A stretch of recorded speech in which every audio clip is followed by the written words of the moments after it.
Hey, bonjour tout le monde, j'espère que vous allez bien. Bienvenue dans une nouvelle vidéo dédiée à Ansible. Dans cette 114e vidéo dédiée à Ansible, on s'intéresse toujours au Jinja. Et on va s'intéresser à la manipulation du JSON, donc ce qu'on avait déjà un petit peu abordé lors de la vidéo précédente. Là, on va voir que ça va être un petit peu différent. On va utiliser le filter JSON Query qui est assez pratique.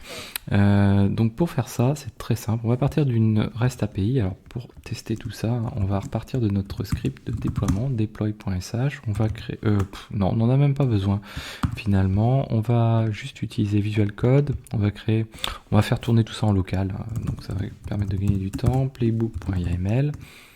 Playbook.yaml. Là. On va renommer Playbook quand même. Voilà. Et on va partir là-dessus. Donc on a notre fichier Playbook. Ici, je vais lui passer un nom de Playbook. My Playbook. Ensuite, donc on va faire tourner tout ça en local. Donc on utilise la connexion locale. Ça nous permet d'éviter d'utiliser le SSH. Et les hosts, je vous ai dit, c'est pas forcément nécessaire. Moi, je préfère le mettre, mais bon, après voilà, j'indique que ça tourne sur localhost. Comme ça, au premier abord, si je regarde le host par réflexe, je vois que je suis sur le localhost. Alors ensuite, qu'est-ce qu'on va faire? On va définir une variable qui va utiliser par exemple une URL qui est celle-ci. On va faire juste un petit exemple pour se remémorer que voilà, on peut aller taper ailleurs que sur quelque chose qui est local. Donc une URL qui est une API, une simple API disponible sur le web, comme il y en a pas mal. Et derrière, on va l'interroger donc grâce à notre module URI, ça permet de réviser un petit peu. Donc notre module URI, donc il nous faut indiquer qu'on est dans une task quand même. Donc on est dans les tasks, module URI, donc là on récupère le contenu de ce qui nous est fourni plus haut, et derrière on va pouvoir manipuler cet élément là, et notamment faire du debug avec. Donc pour pouvoir faire du debug avec ça, hop, ce qu'on va faire, on va utiliser ces éléments là. On va donc partir sur donc l'output, URL. On va récupérer l'élément JSON. Alors on va repartir de vraiment de zéro pour pas brûler les étapes. Donc on va faire un debug directement de la variable, le register, donc la sortie de l'équivalent du curl finalement, qui est réalisé par le module URI, la sortie de cet élément là. Donc si je fais ça, je fais un Ansible playbook.yaml, on lance cet élément là et qu'est-ce qui se passe? Hop, voilà, donc on a tout ce qui nous sort un petit peu de brut ici. Alors vous voyez que la difficulté déjà, tiens, petite astuce, quoi, pas astuce, hein, c'est très simple, mais on va passer sur un more de manière à pas se heurter à la problème du déroulement de l'écran bien sûr. Et on va regarder un petit peu quels éléments, ou quoi, à partir de quels éléments on peut récupérer des choses. Alors là, c'est plutôt des métadatas au début. Et ensuite, là, vous voyez qu'on a un bloc. Et le bloc qui nous intéresse, bien sûr, c'est le bloc JSON qui correspond ici. Et donc, la clé en question, c'est JSON. Donc, on peut l'arrêter. On va dire que nous, donc, on veut le JSON. Si je veux le JSON, si je relance le more toujours de la même manière, ben là on commence directement dans le bloc JSON, on ne va pas commencer plus haut. Ensuite, on va filtrer avec JSON Query. Hop, voilà, comme ceci. Et dans notre premier exemple, avec le JSON Query, ce qu'on va faire, bon, on va récupérer tous les éléments. Ouais, on va récupérer tous les éléments, donc sans se poser de questions. Hop, voilà, comme ceci. Donc là, on va supprimer le more. Et donc là, hop là, JSON Query. JSON Query, toc toc, je dois avoir une typo quelque part. JSON Query. Qu'est-ce qui lui arrive? Alors, on va recopier la ligne. Je dois avoir un truc qui manque quelque part. Donc, comme c'est en vidéo, c'est pas forcément... Hop, on relance. Effectivement, je sais pas ce que j'avais. Tiens, on peut regarder. Ah oui, bien sûr. J'ai oublié de mettre les simples quotes ici, très important. Donc là, du coup, on récupère les mêmes éléments, mais sauf que dans la query, ce qu'on a dit, c'est on veut tout récupérer. Donc vous voyez que là, on récupère tous les éléments. Ensuite, on peut très bien dire, tiens, moi, je veux que les ID. Donc pour ça, on va se positionner ici et on va indiquer ID. Donc là on récupère, là en fait on est dans la liste, on va le voir un petit peu plus tard après, hein. On est dans une sorte de liste que constitue le JSON. Cette liste, pour avoir tous les éléments de la liste, on utilise le caractère étoile, et ensuite une fois qu'on est dans la liste, on va pouvoir dire tiens je veux telle clé de cette liste. Donc là nous en l'occurrence c'est la clé ID. Cette clé ID on va la retrouver là, et vous voyez que du coup on récupère tous les ID.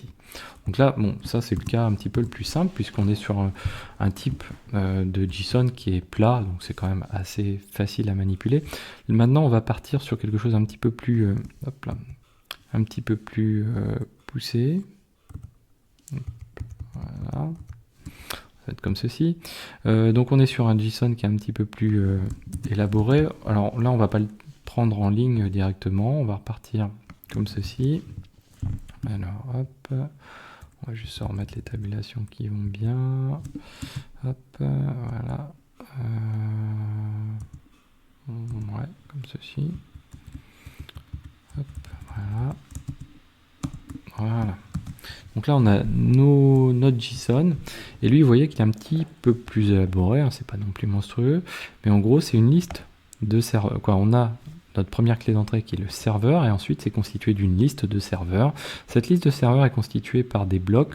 Chaque bloc est constitué d'un hostname, donc host 1, host 2, etc. Et puis de spécifications. Et dans ces spécifications, on retrouve deux clés, la RAM et le CPU, tout simplement. Hop là. Alors là, on doit avoir un petit problème à ce niveau-là. Voilà. Juste pour avoir quelque chose un petit peu plus propre. Voilà. Ça doit être bon. Voilà. On peut se le remettre comme ceci. C'est bon. C'est Visual Code là qui me joue des misères. Alors bref. Ensuite, donc si on veut manipuler cet élément-là, donc bien sûr, on va pouvoir repasser par le module debug, tout simplement. Donc on va créer une task avec notre module debug toujours, ou un autre module, peu importe, ou ça peut être même des fichiers template. Là, le but c'est simplement de manipuler, je mets n'importe quel nom, j'indique que j'utilise debug, et derrière on va utiliser message, et dans ce message on va avoir, je crois que j'ai copié tout de toute façon, hop, voilà, et on va recopier nos éléments. Donc là qu'est-ce que l'on va faire? Premier cas de figure, on va parcourir la liste des serveurs, et de la même manière qu'on l'a fait tout à l'heure, dans cette liste de serveurs, on va récupérer la clé hostname. Donc là, pas très compliqué jusque là. On lance ça. Hop.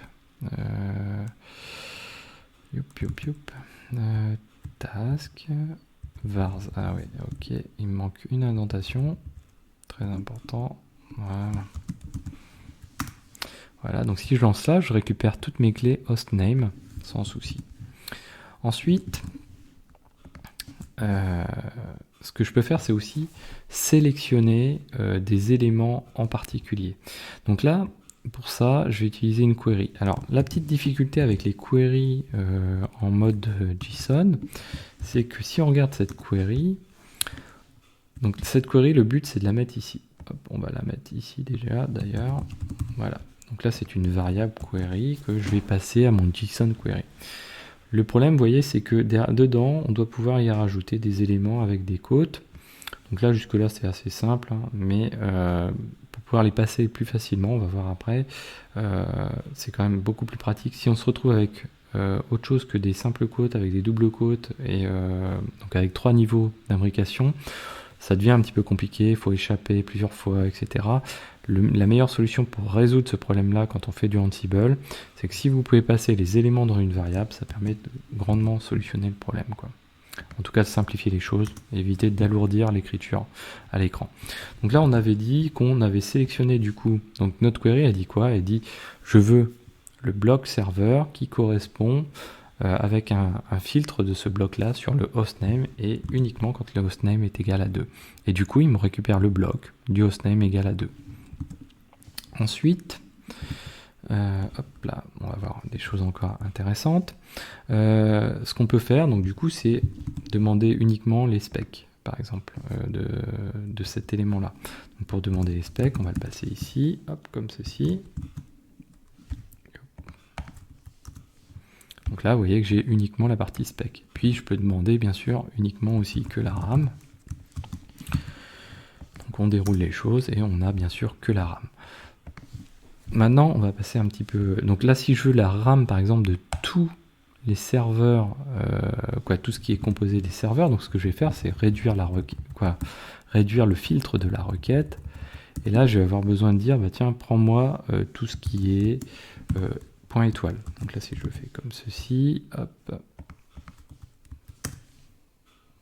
Alors, ouais, j'ai oublié d'échapper le point. Voilà.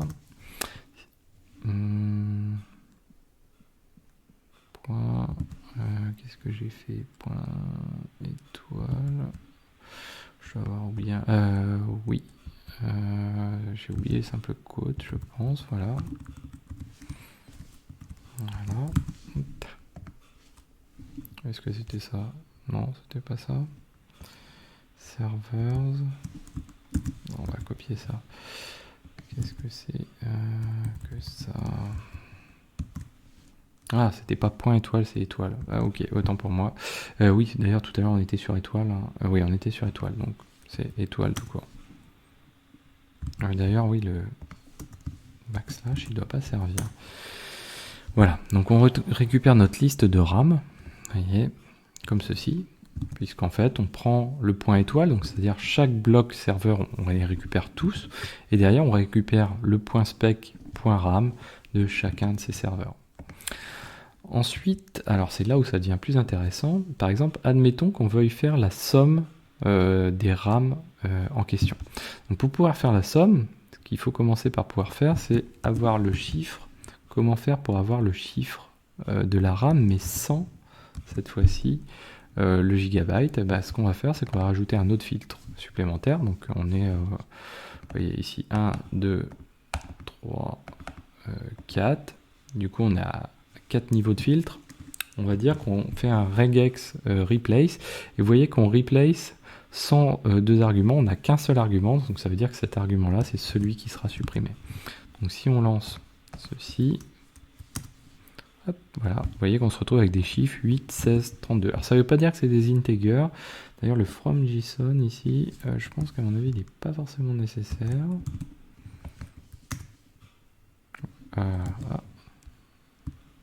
Ok, bon, on va le garder, c'est pas grave.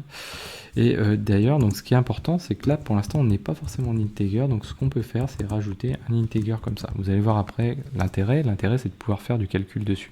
Là, pour l'instant, ça n'a pas d'intérêt. Donc nous, ce qu'on veut faire, c'est faire cette fameuse somme d'éléments en question.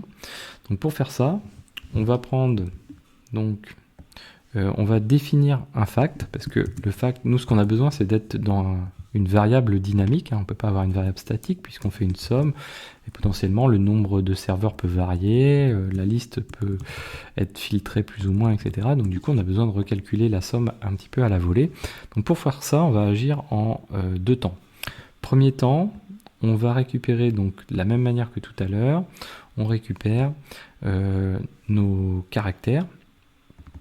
Nos caractères, notre JSON sur lequel on applique notre requête pour récupérer la RAM, n'est-ce pas, puisqu'on est sur la query RAM, et dans lequel on va remplacer le gigabyte par rien du tout. Donc du coup on a notre chiffre. Ensuite, qu'est-ce que l'on fait? On va dire, moi je veux créer un setFact sur cette base là, sur la base d'une loop. Donc le loop, pardon, c'est le nouveau withItem, hein, c'est le remplacement un petit peu par Ansible de withItem. Et donc cette fact, on va le jouer autant de fois qu'on récupère d'éléments de RAM ici. Donc on avait 8, 16, 32 je crois de mémoire. Et donc ce qu'on va faire, c'est qu'on va prendre une première fois un élément qui s'appelle sumRAM, donc une variable qu'on instancie une première fois sumRAM.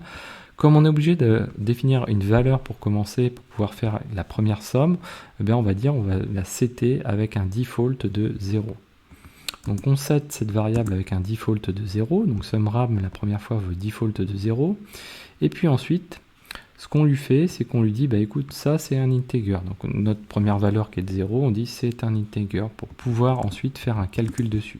Ce calcul, c'est quoi? C'est la somme des items que je vais parcourir, des items que je vais en même temps parcourir et transformer en integer. Donc chacun des éléments, donc le 8, je vais le transformer en integer et je vais l'additionner à 0, ça va me donner 8. En fait, ensuite, je vais avoir un sumram du coup dans la deuxième boucle qui vaudra, donc comme somme valeur par défaut, ne va pas venir l'écraser puisque c'est une valeur par défaut, elle vaudra 8, auquel je vais rajouter 16, j'arriverai à 24, ainsi de suite. Donc si j'applique ça, hop, comme ceci, hop, alors j'ai pas fait le debug, hop. Donc on va faire le debug, donc on va mettre debug, on utilise le module debug, et là on va afficher le résultat de notre variable qui est sumram. Ok, je relance ça. Et voilà, donc là qu'est-ce que j'ai eu? Donc du coup j'ai fait une première boucle, donc je pars de 0, hein, on ne voit pas, mais je pars de 0, auquel j'ajoute 8, ce qui donne 8. Ensuite je pars de 8, auquel j'ajoute 16, ce qui me donne 24. Et je pars de 24, auquel j'ajoute 32, ce qui me donne 56. Et derrière, je débug le 56. Vous voyez, donc ce qui est intéressant, c'est vraiment cette gymnastique qu'il faut s'habituer à faire un petit peu. Après, je dis pas qu'on la retient, mais ce qui est important, c'est de savoir qu'on peut faire ces choses-là. Et voilà, d'y faire appel quand on en a besoin. Voilà, donc j'espère que cette vidéo vous a plu. N'hésitez pas à la partager, à mettre des pouces bleus, à commenter, à vous abonner. Et je vous dis à très bientôt sur Xavki.